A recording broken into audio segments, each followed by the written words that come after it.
of you are liars. Just like the lion, pun intended. Now, before you get offended, let me tell you, let me confess something. I'm a liar too. And I've been lying a considerable part of my life.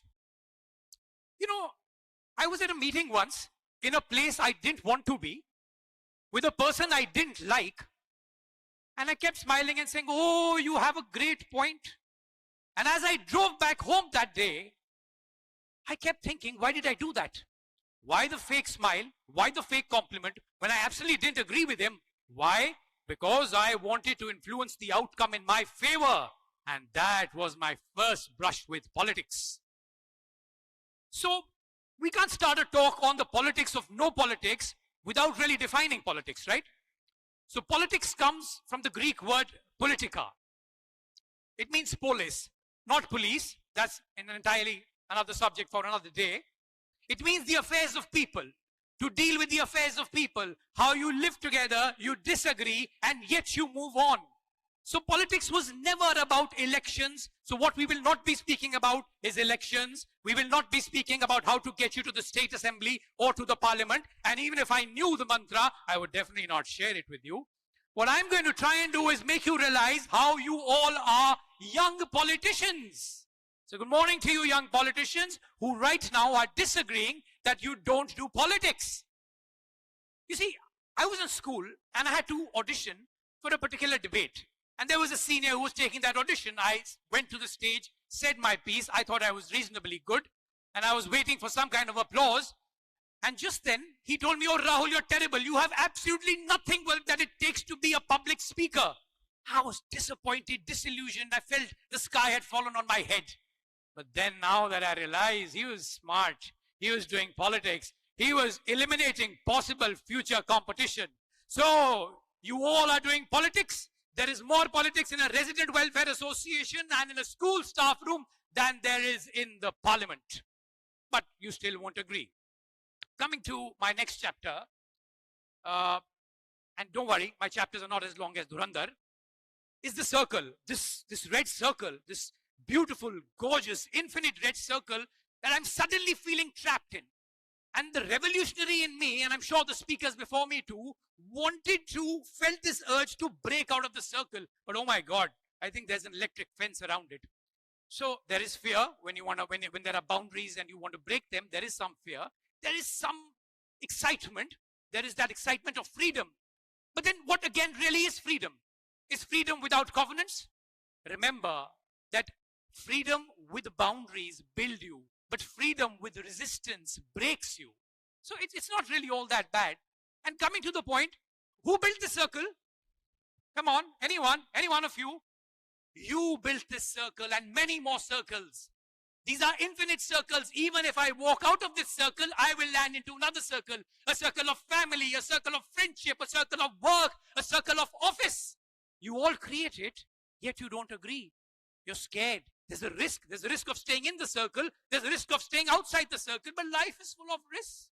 As my life insurance manager often asks me, sir, do you take part in any dangerous activities? I do tell him. I disagree with my wife sometimes, but that's a story for another day. So stop saying I don't do politics, because you do. The paradox of avoidance. This is exactly what you've been doing. Avoiding, denying. And why do we deny? We deny when either we don't understand or we don't want to understand. And right now, I'm going to give you the benefit of doubt. And I want to show you the faces of politics. So then perhaps you'll realize, and by the time we reach the next chapter, I'll possibly have some hands up saying that yes, we do politics. Language. The way I'm communicating with you. Language is a big part of politics. You know, I was in Mumbai for some part of my life. I studied there. Yes, some people do study in Mumbai as well. And, you know, there's nothing like language. I mean, you go to Maharashtra, they're a strong race. The Maharashtrians are a strong race. You can't win them over with power. I'll definitely tell you that. If you want to win them over, if you're ever in Mumbai in your life, and you want to win the heart of a Mumbaiker or a Maharashtrian, you need to connect with them in their language. Something small. See, माझे नाम राहुल आहे. माझे नाम राहुल आहे. मला मुंबई खूप आवडते. Obviously, you won't say my name is Rahul. I just said my name is Rahul and I love Mumbai. And you know, they'll bend backwards. They'll go the extra mile for you. They'll do anything and everything to adjust whatever your requirements are. They'll send you off with a beaming smile, and if nothing else, you'll definitely be sent with a vada pav at least. Coming to marriage, oh my God, that's the oldest political institution in the world. I mean, there are disagreements, definitely. You know, there are negotiations, definitely. There are peace talks, failed peace talks, sanctions, vetoes, and my lovely wife Priya is in the audience, so I'm going to move ahead from the marriage topic now. School. We're in a school right now, aren't we? There will be no politics in my school, said the principal of any and every school that has ever existed. And that statement in itself is politics because it assumes complete authority. So, ladies and gentlemen, even the attempt to keep out politics is just another political attempt. Thank you for that. Now, you know, you guys have group projects. Do you, students? You have group projects. Okay, there's always that one person who does all the work. That's not me. There's that one person who disappears and the work has to be done. That's been me. And then there's a third person. There's a person who reappears when all the work is done and it has to be presented like this, and he can get all the shabashi, just like I'm getting for this mesmerizing speech that you're all loving. But you see, just like today, the speech is not all about me.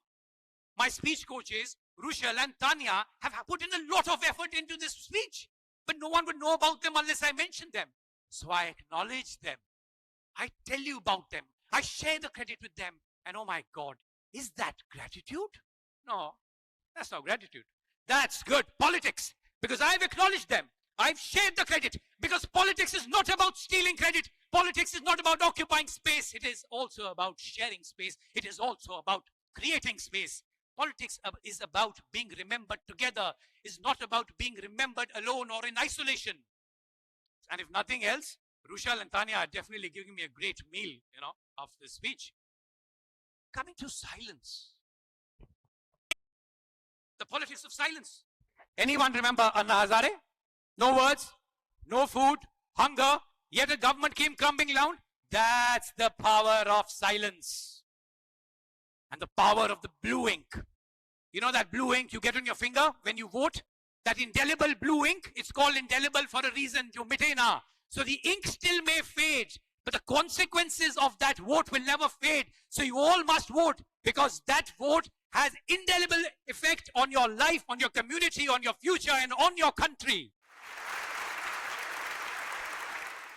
The choice. Ab tak to you guys are convinced, yaar. You're all doing politics. Come on. Just raise your hand. Say, yeah, we're doing politics. Okay, thank you. Thank you very much. For the record, everyone had their hands up. The choice. What kind of a politician do you want to be? Chanakya or Shakuni? And for the Gen Z and Gen Alpha, these are not viral Instagram influencers. Okay, just kidding. Some of the greatest, these are the greatest minds that have ever lived. Ever lived. They could influence people, they could influence outcomes. But what was difference? What was the difference in them? The difference was not about intellect. It was about the intention. Chanakya was all about strategy, structure, using power for stability. Chanakya said, Guna sarvatra pujante. Virtues will all be worshipped. Oh, how noble. How noble, but completely incomplete without what he said next. Sam, dam, danda, bhed. Persuasion, incentive, punishment, and division. But look what Kalyug has done. Kalyug has made Guna Sarvatra Pujante into Shakti Sarvatra Pujante. Power will always be worshipped. You'll wonder, why is there contradiction? This is not contradiction. Because without tools, virtues will only be wishes. Think of Chanakya, think of the Strait of Hormuz. By now everyone knows where the Strait of Hormuz is. You know, it's a narrow passage controlling almost 20% of the world's, the global fuel supply. So it's not about the size. It's also about the positioning. And think of Shakuni, master manipulator, chaos, did not want to create power, wanted to provoke power, did not want to win battles, wanted people to lose battles. He wanted to create chaos. So the essential difference is that strategy solves problem and manipulation creates problems pretending to solve them.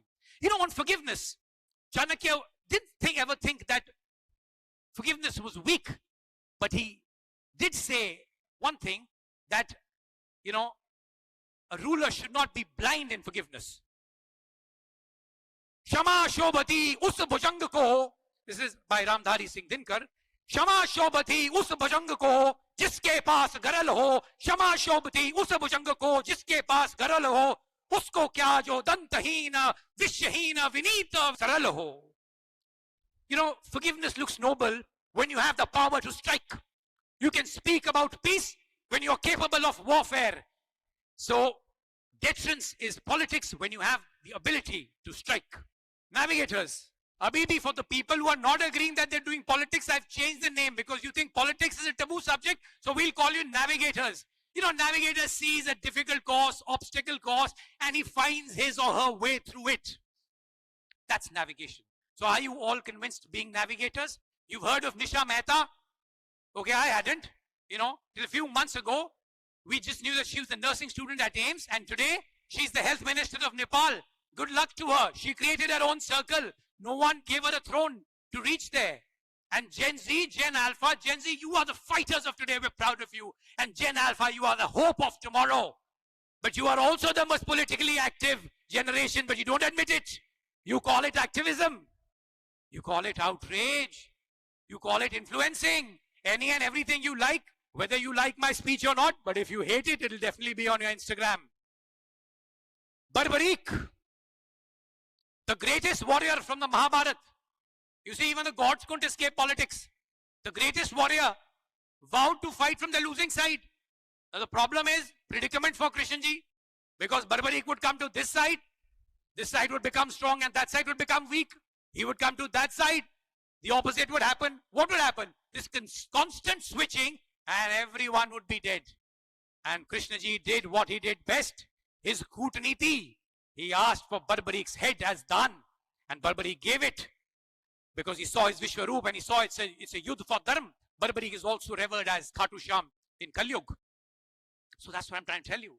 Are you on your phone right now? Please switch that off now. That's horrible. You can't be on your phone in the middle of a TED speech. Don't worry, guys. There's no one on their phone. That's misdirection. At least I didn't ask for your head. I only asked for your attention. That's misdirection. Everyone forgot everything that was being done, but they remembered the misdirection. And a lot of politicians do this. In fact, some have even made a career out of it. The essential difference between Krishna and Dhritarashtra was that Krishna spoke when he had to, and Dhritarashtra stayed quiet when he should have spoken. Maun bhi ek rajniti, and that Maun ki rajniti cost him his kingdom, his sons, and everything else that came with it. Coming to the last chapter. Dubai, oh my God, what a place. You know, the paribhasha of Ram Raj, everything perfect, no crime, perfect system, seamless, apolitical, no internal politics. So we've cleared the circle of internal politics, and then what happens? Politics returns manifold from outside, because you can never, ever live in isolation. Henry Kissinger said, it may be dangerous to be America's enemy. It may be dangerous to be America's enemy, but to be America's friend is fatal. And Dubai and the UAE have bared the brunt of that friendship. And Chanakya said something similar in his Mandala theory almost 2,500 years ago, that the immediate neighbor is a natural enemy and the neighbor's neighbor is a natural friend. And not much has changed since then. No topic, no discussion on politics is over without discussing the politics that people think and the power that people think causes corruption. No, it doesn't. Politics and power reveal. They reveal your true self. You want to test the integrity of a person, you give him power. Politics is what you bring. If you bring integrity through that door, your politics will heighten that integrity. If you bring corruption in your hands and deceit in your heart, then you will drag down politics to its lowest level possible. And that is why I acknowledge you to realize the existence of politics, because that presence is real. I want you to acknowledge the power of politics, because it can move mountains, it can move nations. I want you to acknowledge your participation in politics, because people, without you, politics is nothing. It's all about the people. I can sit here and give you arguments after arguments, but you will forget everything. But what you will not forget is if someone touches your heart. So do politics, do it from the heart. Speak from your heart to touch your heart. believe in people, believe in your neighbor, believe in the neighbor's neighbor, because we're all humans. We're all trying. We're all failing, and we need to try again. And as all good things come to an end, and see, I didn't step out of the circle, but I better get back to the center of the circle because the system demands it. You know, you expect it, TED expects it, and I'm just, samay to khatam ho raha hai, all good things come to an end. I'm going to leave with just 2 lines. ना मोहब्बत ना दोस्ती के लिए, ना मोहब्बत ना दोस्ती के लिए, ये वक्त रुकता नहीं किसी के लिए. ना मोहब्बत ना दोस्ती के लिए, ये वक्त रुकता नहीं किसी के लिए. वक्त के साथ साथ चलता रहे, वक्त के साथ साथ चलता रहे, यही बेहतर है आदमी के लिए. Thank you very much.